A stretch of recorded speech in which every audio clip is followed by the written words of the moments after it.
Sir ये बताइए, आपका विद्यालय तो बहुत आगे निकल चुका था, क्योंकि आपके क्षेत्र में इतने बच्चे नहीं थे जितना आपके स्कूल में विद्यालय में बच्चे पढ़ रहे थे। लेकिन बीच में कुछ कोरोना या और तमाम परेशानियों के कारण स्कूल बहुत पीछे हो गया।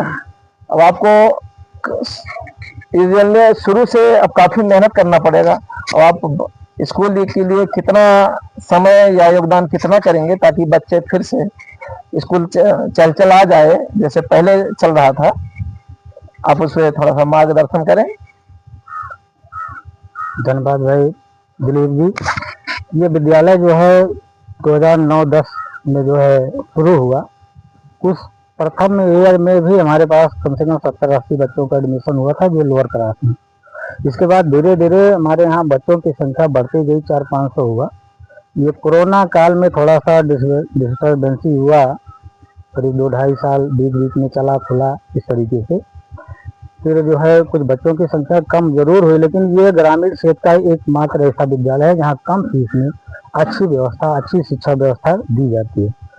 और इस वर्ष भी जो है हमने स्टाफ की पूरी व्यवस्था कर दी है। बच्चों को जो है प्रचार प्रसार के लिए बच्चों के यहाँ घर डोर टू डोर जाने का भी काम कर रहे हैं, क्योंकि जो व्यवस्था हमारी पहले थी उससे बेटर व्यवस्था है। क्योंकि हमारे पास जो है स्टाफ की कमी नहीं है, हमारे पास जो है ऑनलाइन जो है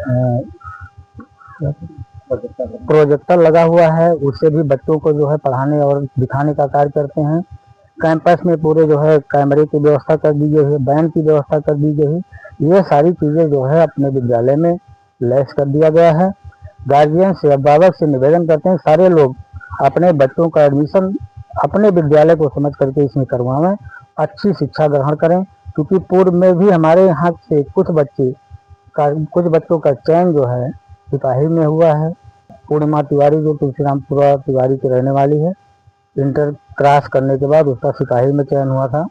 एक हमारे यहाँ का है, हमारे गांव का है दिवाकर वर्मा है जो इंजीनियर पद पे हुआ। इस तरीके से कई बच्चे हैं, जिनको कुछ बच्चे ऐसे भी हैं जो अभी प्रयासरत हैं।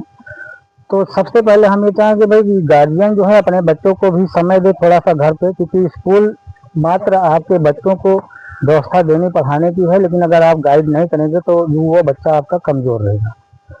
तो जितनी देर विद्यालय में बच्चा हो उसके बाद गार्जियन को ये देखना चाहिए कि क्या विद्यालय में पढ़ाया गया है।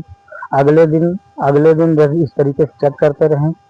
और कम से कम 2 घंटे प्रत्येक बच्चों को जो है लोअर में तो 2 घंटे कंटिन्यू घर पर जो है पढ़ने की व्यवस्था देनी चाहिए। उससे कोई काम न लें, अनिवार्य रूप से वो बैठे।